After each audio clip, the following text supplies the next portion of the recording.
Hey guys, what's going on? First off, just a massive thank you for all the positive feedback I've got from Friday night. I had a ball doing it.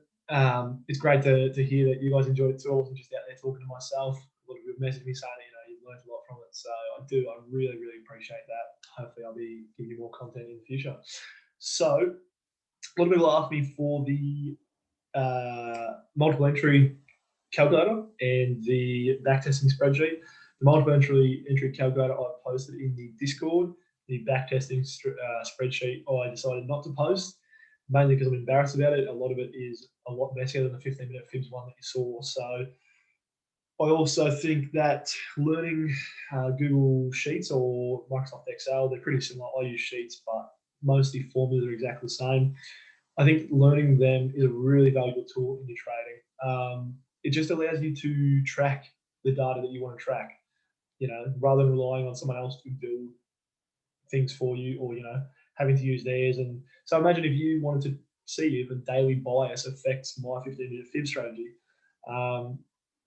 If you don't know how to do it, you can't add in a column, you can't really factor that in. So it's really worth learning. And the best part is, guys, in the first 10 minutes or probably the first 5 minutes after I stop doing anything, you're going to see there's 4 formulas that I use to do 80% of everything I do with Excel. You'll learn them in the first 5-10 minutes.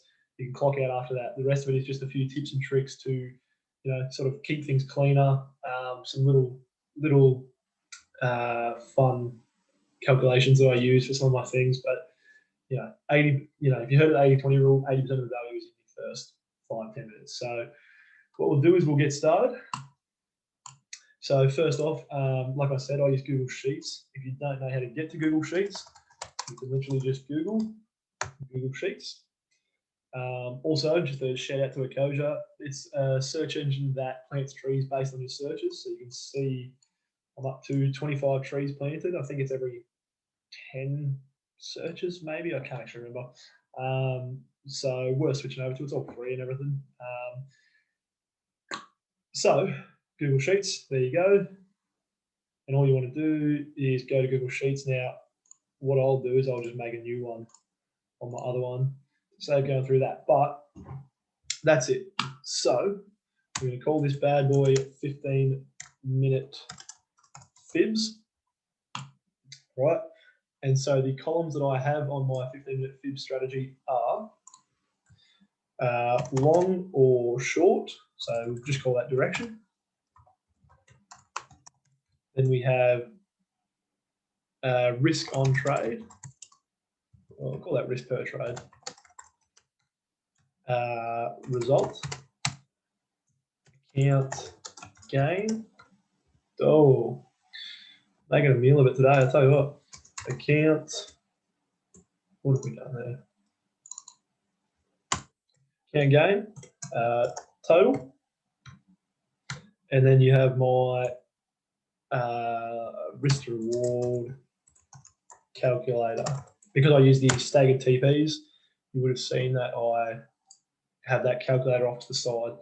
I'm just checking that that's everything that I use. Direction, risk on trade, result, account percentage. Beautiful. So the 4 formulas, right? So let's just chuck a few values in. So one thing that I like to do when I build a spreadsheet is to just have in some values so I can check that all my formulas are working. So for this one, we'll say we took a long for a full 1% and we got a 2-to-1, and then we took a 0.5 and we got a 2-to-1 because the maths is easy, and then we took a 1, we took a 1 and we lost. All right. So the account gain is just the matter of the product of these two. So all that does is times them by each other, right? You can do it even simpler. You can literally just go that times that. Oop, not that one. C2 we want, right? Same thing. Now, to expand a formula into multiple cells, so if we want to be doing it down here for B15 and C15, all we have to do is drag down, and you can see that that has calculated these, and you can see it's working correctly because we know that 1 times 2 is 2, a half times 2 is 1, and 1 times -1 is -1. So beautiful, we've nailed the product formula. That's one of the 4. Now, the next one is probably the most common one I use, which is sum. Oh, very important. You've got to always start with an equal sign when you're using an equation or a formula. So sum will just give you the total of however, all these cells that you highlight. So the 2 ways to do it, you can drag like I just did, or you can just set that to 200, and it's going to keep going. So that'll give us our total, right? So that's 2 of the formulas. We've done sum, product. Now the risk to reward calculator. So we have take profit 1, 2, and 3. As you would have seen, I take profit at the 0, the minus 27, I think, and the minus 61.8. I have to look at my fibs to actually know, but you can check the video for that. So, and then we want the, we'll chuck that there, total. So let's just say that we took a 2, a 4, no, we'll go 2, 2, and 8. Right? So then if we're taking off a third profit of each of these, our total, actually we call it average risk to reward, because that's what our result actually will be. Our average risk to reward is just going to be the average of these 3 numbers. So now I used to do this the wrong way.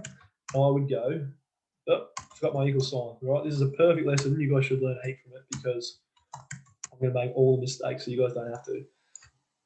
Excuse me. So sum of those, right? So that's just adding up the 3 take profits that we get, divided by the count of those, right? And so what the count function does is it literally just counts how many values are in there. So at the moment it's counting 3 because we have 3 values. So then what this formula does is it gets our average, because it goes, okay, the total was 12, 2, 2, and 8, but that was split over 3, so the average was 4, right? What I realized when I was sort of getting things ready to teach you guys is I have been super inefficient, which is pretty common in me trying to code stuff. There's literally an average function. So average, drag, boom. So there you go. But that does show you those 4 formulas, right? Sum, count, product, and now average. That is 80% of what I do in spreadsheets. If you've heard of the 80-20 principle, I might have mentioned in the intro, I can't actually remember. If you heard of the 80-20 principle, 20% of my actions give 80% of the results. Those 4 are in that 20% of actions. I use them for a ton, and you can chain them together. You can, use them for multiple things. But that's the bare bones of it. If you guys want to build a backtesting spreadsheet, that's literally my 15-minute fibs one. You've got that now. So you're good to go. Now, if you want, from here on out, what I'm going to do is show you guys a few things that I use, probably more on my journal, because I like my journal to actually look good. I like it to be clean. I like it to be easy to read. I'll show you guys some things like that. But if you just want to take those for a run, by all means, go for it. One other thing that I'd add is if you want to learn how to do anything in Sheets, you can just Google it. If you want to, let's just say I want to. Well, the one that I Googled for my journal was Google Sheets how to make rows alternating colors, right? And then you'll find plenty of examples. So I'll show you guys how to do that. Oh, I can't get rid of that. Show you guys how to do that, but I'll show that a bit further along in the video. So yeah, if you want to learn anything in Sheets or Excel, most of the formulas are the same, but you can just Google it, and 9 times out of 10, you'll find a nice 1-minute YouTube video that'll tell you how to do it. So what we'll do is we'll get started on some of the sort of housekeeping is a good way of thinking of it. So one thing that I like to do is my top column I will lock. So one, I'll make it look pretty. So we'll make it a darker blue, we'll make it all bold, make it a little bit bigger. That'll do. Another thing you can do, right, is so you see how this cell is a bit too big and then this one's a bit too small. If you come to the joiner between them, get that mouse and you double click, it'll just auto size it. I won't do it for that, and I'll do it for that. That'll do. So that can be handy, but also to lock your top column, because your top column will often be like a title column. You come up here, you go view, freeze, one row. So now as I scroll down, and I come down to my 50, I can still see, oh, okay, that's what this column is, that's what this column is. So that's one thing I like to do to keep things clean. I've shown you guys this, perfect. Oh yeah. So another thing, it's actually not something that I do, but I was just thinking about things I can show you guys in Excel. So I come from a background of professional gambling, and in gambling and really in trading, expected value is key. Expected value, if you don't know, is essentially just your odds of a win times the result if you win, minus the odds of a loss times the result if you lose, right? So that sounds a bit complicated, but if you look into it, it's pretty simple. If you're flipping a coin, your expected value is zero. If I'm betting you $5 either way, well, the odds of a win are 50%. The result is $5, so that's 0.5 times 5, 2.5, minus the probability of a loss, which is 0.5, and the result of a loss, which is $5 that I pay you. So 2.5 minus 2.5, I end up back at square one. So you and I can flip a coin 1,000 times, and chances are we're both going to end up exactly as much money as we started with. But if your expected value is over zero, right, it's positive, that's when you make money. So that's how casinos work. Casinos just have a slight expected value, or not so slight on some games, but they have the expected values in their favor, and so they know, right, they're not going to lose every hand or every bet, but over 1,000, over 10,000, over 1 million bets, things trend closer to the expected value.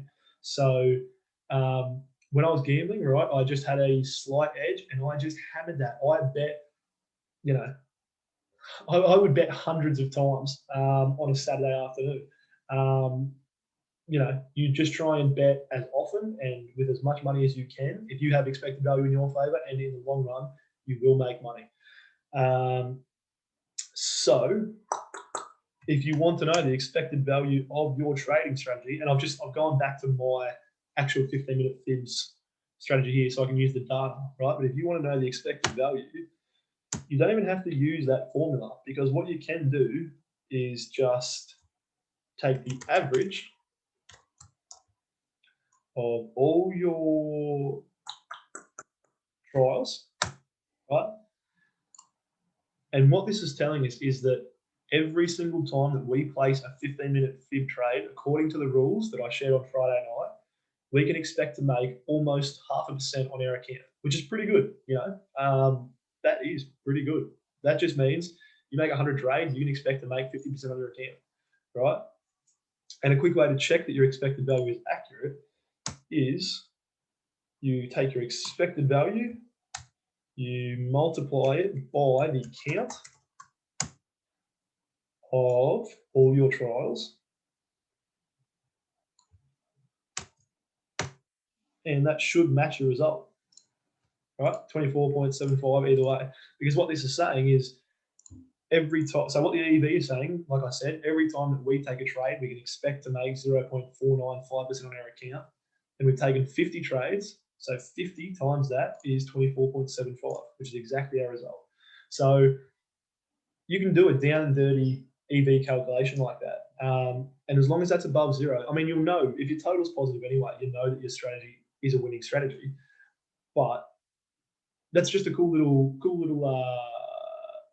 stat you can calculate, I suppose, because if your EV is over 1, you are probably looking at a really good strategy. If you every time that you take a trade, you can expect to make over 1%. And I'm not talking like a risk to reward. I am talking um, this is a bit different to risk to reward, because risk to reward is only factoring in if you win. This is factoring in your losses as well, right? So that 0.5% includes all the times you lost. So you know that if you take this, like I said, 100 times or 1,000 times, you take this 1,000 times, you can expect to make 500% of your account, ignoring compounding. So that's just a cool little stat I thought I'd show you guys. You can also calculate your hit rate, right? So this will tell you how often you're right. To do that, you want to go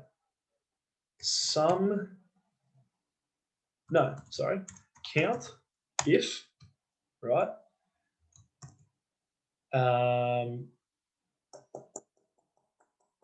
Count if this, so you select all your data, then you say is greater than 0, right? So what this is telling it, so what a comma does, in something like this count if there is,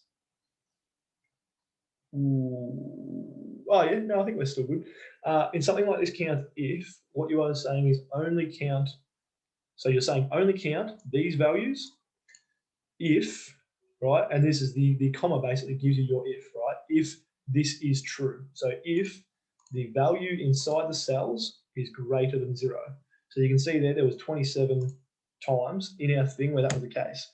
Now you divide that by the count of D2 to D51. So all I've done there is, instead of dragging, you can just type the cells you want, and by putting, sorry, I'm about to sneeze, by putting the colon in there, it tells it to go, okay, from this cell to the next cell. Right, so a hit rate of 0.54. Now that's actually a percentage. So what we can do is we come to format number percent. So we know we've got a 54% hit rate, right? That's pretty good, If you're taking, if your average result on a trade is over 1, if your risk to reward on a trade is over 1 and you've got a 54% hit rate, you're going to make money in the long run. Now, ideally, you'd still have a risk to reward of at least 1.5. Personally, I prefer 2. But if you have a 2-to-1 risk to reward on a 54% hit rate, you are in the clear. You're going to be making money, no worries on that. So they're just some cool stats that you can calculate on your strategies. Now, one thing that I did forget to mention back here is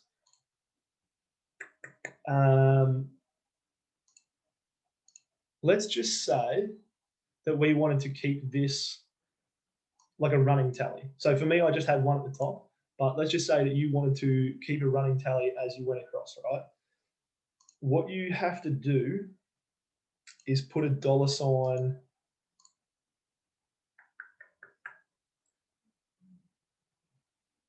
Yeah, so just I'll show you why first. So you can see here, right? If we actually add these up, so our account gain, we've made 3%, then we've lost 1%. So it should be 2. We should have made 2% on our account, right? But when we get down here, it's saying -1 because it's shifted. So if we look here, see how it's D4, whereas back up here it's D2. It's shifted the spreadsheet down with it as I've dragged down. So what you need to do in that case, if you want to keep it pegged to the first value, is you add a $sign. And you can also, say you were dragging it to the left, maybe you're using a product or something, you can $sign the D, and so that locks it to, lock to D, and then $sign before the 2, lock to 2. So now if we drag this down, you can see that's fixed it. Actually, no. Oh, well, here we go. So it hasn't actually fixed it. What we want is change that. I mean, it's fixed the problem, but it's created a new problem, which is common in coding from what I'm told. So that, yeah, beautiful, we fixed it. All right. So that's what we want, because now it's as we drag it down, you can see that it's going from D2, so from the start of our data, to D4 where we are now, and down here from D2 to D10 where we are now. So that's a lot better. All right, we've done that. So one thing that I like in my spreadsheet is this annoys me. Having these zeros and twos here when I've got no data there annoys me, but I also don't want to, let's say that we didn't have it there. Well, now I type 5 and 10, and then I drag it down each time. I don't want to have to do that. I want to just drag it down once and go from there. So what you can do there, right, is we use the function if is blank. Then we pick our cell. So let's just use the result cell. Oh, I should have got rid of this before I was typing. I was trying to save time. If is blank, C4, right? Then, so what this is saying right now, ignore the B4, C4. What this is saying right now is if C4 is blank, then, so the comma gives us our then, give us this value, which we want. So to get an empty cell, you just put in two quotation marks, right? So that's our, if is blank, that's our true value. So by true, it means, yeah, if it is true that that cell is blank, this is what I do. And then if it's false, so we put another comma to give the false value. If it's false, ooh, what have I done? Oh, you're just missing a bracket, I think. Nope. Yeah, no, we're good to go, right? And you can see now as I drag that down, we don't get all those zeros, but as we put in 1 and 2, it comes up, right? So you can do the same thing here.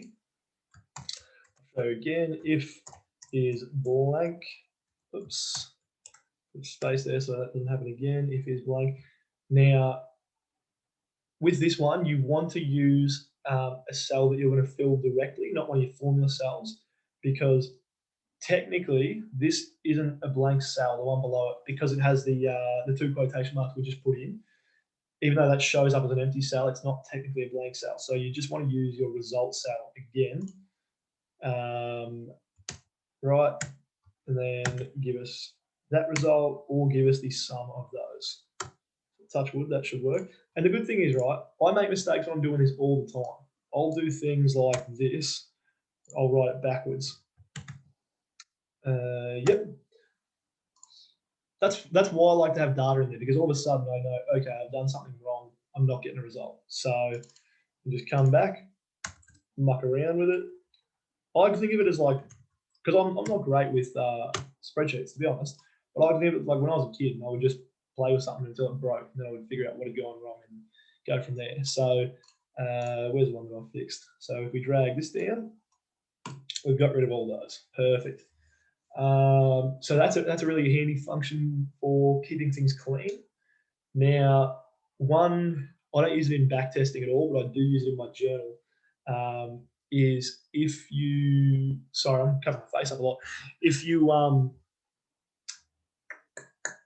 so I'll just give you an example to think about so you understand why I'm explaining this. If you have your, say, average, your entry price and your exit price in your spreadsheet to calculate things off, that works when you're going long.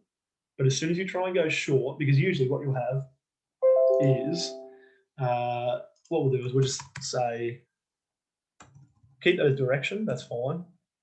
But pretend that we've started a new spreadsheet and this is our new title, title row. So direction, entry, exit. We'll clear these out. Entry, exit. Then we want the result. Yeah. So if all you're doing is taking longs, you can just go your exit value minus your entry value, right? Because that way, say I buy at 10,000 and I sell at 11,000, we've made $1,000. Beautiful, right? We'll call that value, not entry price or exit price. right? But then let's say that I try and take a short from 10,000 and I get stopped out at 11. Oops, sorry about the dollar sign. 11,000. Well, if we bring this down, it's telling us that we've made $1,000 still, which is not the case. We know that we've lost money. So it won't. You'll either have to make a separate spreadsheet for shorts, or one thing that I like to do is, and you can use this. I'm going to show you two things really quickly. So this here you can use for a lot of different things. So data validation, you can list the items that are allowed in that cell. So we'll go long, short, all right? And we'll spread that down to there. So now I can only pick these for that cell, right? I use that a lot. I do use that one in back testing, where it just saves me a lot of typing, really. So say I'm tracking 4 different EMAs, I can just click pointing up, pointing down, sideways, whatever the case is. So I do use that one a lot in back testing. This next thing I don't. So if we want this to calculate differently in a short, right? Because in a short, you want to minus your entry value from your exit value. Hang on. Your exit value from your entry value. Yeah, it's the opposite, right? So you want a short to do the opposite of what a long does. Well, what you can do, and actually we'll get rid of this, right, is you give us if,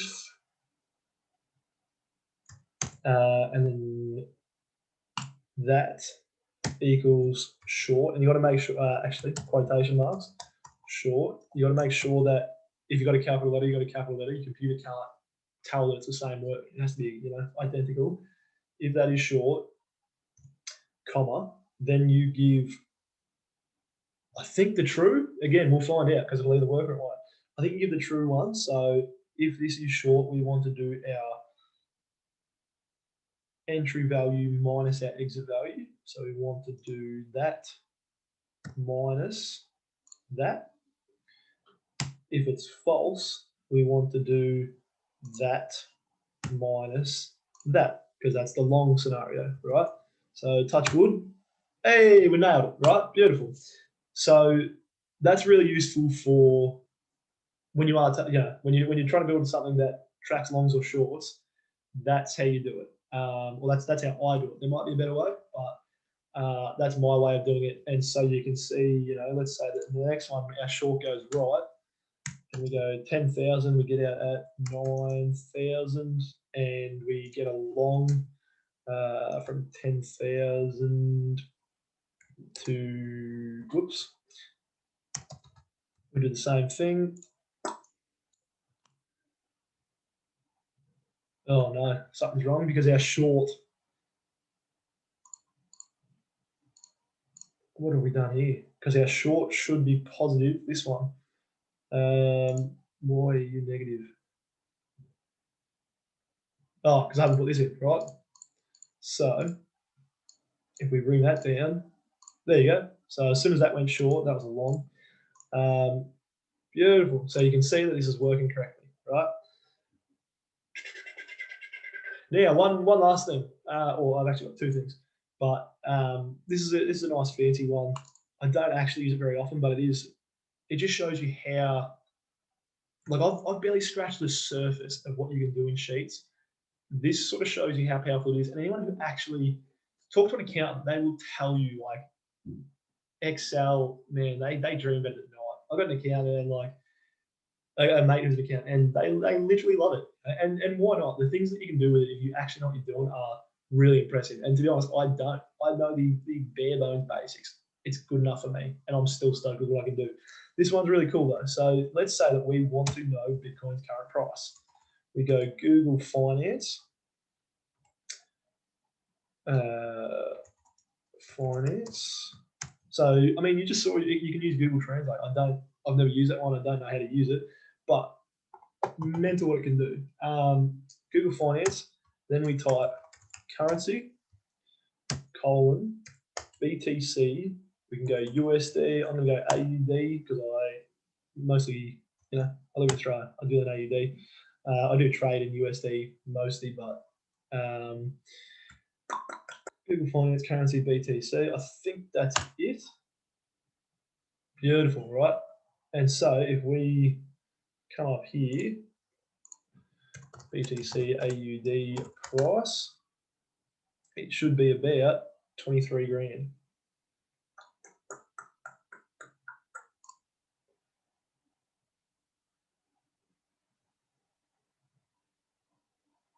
I hope it's not zero. That would be, oh, there we go. 22,827, right? So 22, so it's out. But that's just going to be based on the exchange that Google takes its data from compared to Yahoo. So that is a pretty cool trick that you can use. It does that. You can do that with stock tickers. Let's just say I'm going to try and show off here and probably not be able to do it because equal sign. Never forget your equal sign. Google Finance. Can I just type Tesla? No, I might have to go NY. No, you can get stocks. I can't remember exactly how to do it. You might have to put the exchange first, although that didn't look like the case there. But you can get it to get you Tesla's price or VAS or GDX or whatever you want. So really, really useful for building your journals. And last but not least is just how I sort of try and keep my journals clean and easy to read. So first off, select everything, and then conditional formatting. You come down here to custom formula is. You want equals, always important. Is even row, and have I done this wrong? Is even row. Right, I've done some. Oh, missing that. Beautiful, right? So you can see what's just happened is it has made every second row blue, so it just makes it easy to read as you're going across. Now, the reason I didn't do this earlier was for some reason I'm having trouble with if I drag it down, it gets rid of the conditional formatting. So I'm not sure what's going on there. But yeah, so there you go. That's, as you saw in the first 5 minutes after I stopped ranting, you probably learned, the four things that I use the four things that I use for 80% of my spreadsheets. The rest of them are just some cool tips and tricks. I really do think it's worth learning this stuff, guys. I do think it can improve your trading a lot, and you might think that's silly, but being able to track exactly what you want to track when you want to track it can really be helpful. It can show you how things affect your trading. And I don't even know probably how to analyze. Let's say we look at my golden cross scalper, right? I know, I don't know. I'm pretty sure that you can analyze it so that it will automatically tell you, a strong up has this much correlation with a positive trade, a strong down has this much correlation with a positive trade. I don't know how to do that. I just sort of have to look at it and go, right, every time this was sideways, we lost or whatever. Someone in the Discord may very well be able to do that. And if not, find an accountant. I should send this to one of my accountant friends and suss it out. I'm sure they would know how to do that.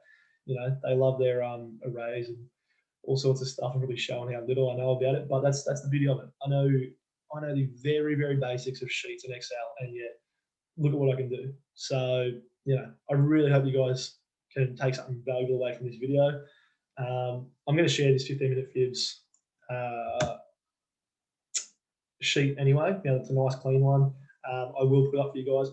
I may not put it up today because I do sort of want you guys to go out and try and make your own. So it might be a week before I put it up. I'll just see how I feel on that one. So I really would recommend making one for yourself. You saw this video is probably half an hour, but I've been explaining, a ton of other stuff. You can make this in 10 minutes if you don't want to have all your colors and all your Bitcoin price. So yeah, good luck. Hope you guys enjoy this, and hope you're winning out there.